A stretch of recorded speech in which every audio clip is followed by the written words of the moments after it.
Oh my gosh, this video's not on either. Ugh! I totally forgot to turn on the cameras. I've gotten this far already with my painting and totally spaced out on turning the cameras on, both of them. Oh man. So let me repeat a little bit what I was talking about. So this canvas I got, it's a scrap left over from a project that I did for Hermes windows when I was living in New York City, doing window display and, you know, painting showrooms and backdrops for big fashion companies. Then I've been very in love with this salt and pepper shaker that I don't use. They're just so cute. I just love them. And I particularly like the circles in the back of this one's head and this black circle of its eye. I like the way they look in terms of their shape, color, and form. Form and shape are probably the same, but anyway, I love the detail of this eye, the way that was glazed. I even love the little hole in the bottom. So that's what I'm looking at right now as my inspiration. And yeah, okay, good. Everything appears to be recording now, unlike the first 30 minutes I spent talking and working on this little bit that I have done here. Yeah. So where was I? What was I saying? What have I not already said? I don't know. I'm so grateful to have this time to do this. So much fun. Just seeing the colors on the real object and then kind of locking into them and then putting them on the painting. Wow. I'm gonna have to mix a color that matches the base color. So let's see what we have in my palette here. I have this yellow. I wonder if I mix this yellow with this white, if I'll get something close to the yellow of the background. I'm thinking I probably will, because it looks like it has the right amount of whatever's in it. Let's see. Acrylic paint always dries darker too. Let's see how I did. Did I do okay, or do I need to? I think I need to wash my brush out better. It's got a lot of gray in it.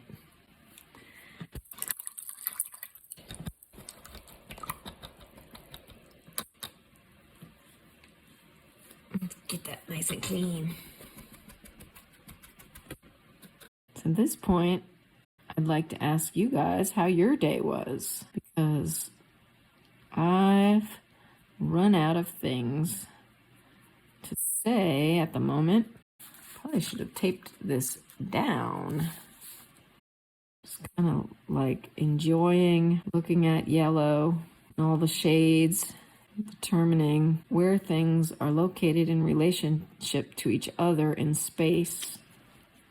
And it looks like I could put a little bit of this color in other spots. Tonight I've got a Zoom call, live Zoom call. It's going to be broadcast live to YouTube. Of course, when you see this, it'll already have happened, so you can check it out in the live stream area of my homepage on YouTube for the 30 Seconds to Masterpiece game show. Whoa, whoa, whoa, whoa, whoa. Now we're talking. Got some major drawing to do now, so we have to concentrate. Very, very good. That's the 1 pound fish guy in my head.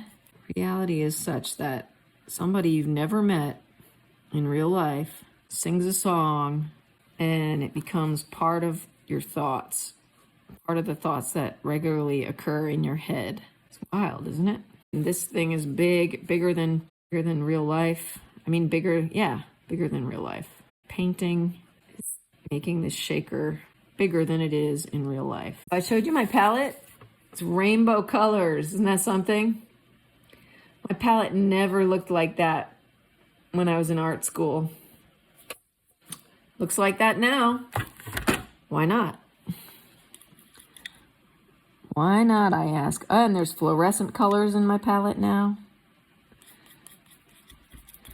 And I do a lot of mixing with my brush.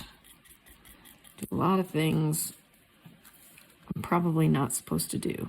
I've been thinking it would be really neat to add these black little circles to the background, since I like them so much. And this is new for me, okay? I don't usually just go and add elements to the background. I usually have a plain background. So I'm breaking new, or if I have a background, it's based on reality. It's not just like I'm gonna make up some design and put it in the background, which is what's happening right here. I'm making this up. I'm deciding to sort of like blend my abstract painting technique with this still life technique. So we'll see what happens here. Could be good.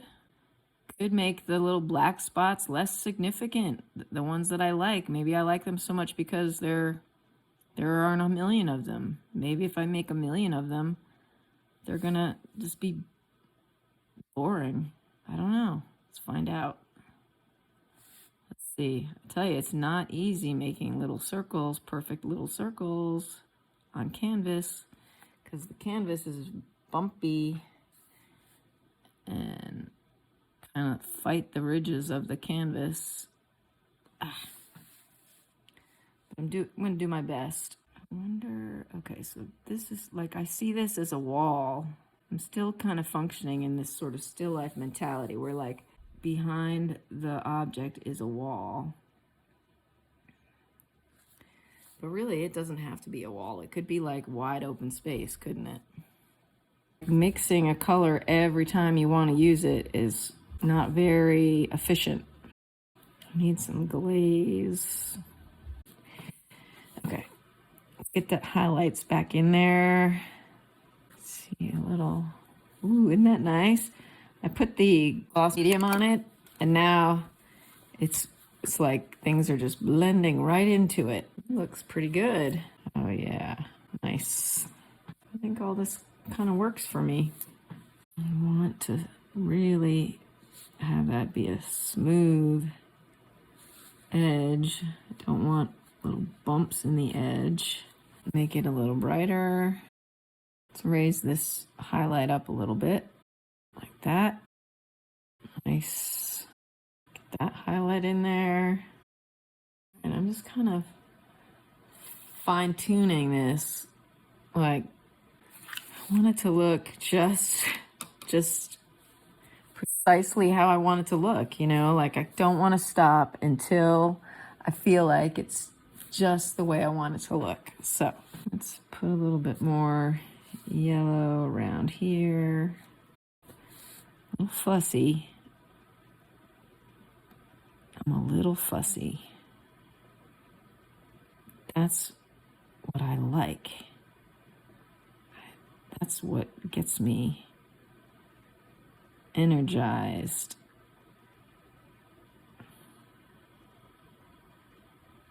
That's cool. I need a little bit of touch right there. Oh yeah, cool. Love these little tiny details. Little tiny details. I love them. Yes. Right. Yay. So cool. Now, let's put it on a nice piece of paper so we can see it shine. Yeah. Here we go. I'm gonna slide this under here, just like this. And gonna get it nice and centered. And we're gonna get out of the light. Get the light nice and even. Here's my little guy. Let's get him just right. Well, anyway, it's not exact. It's art.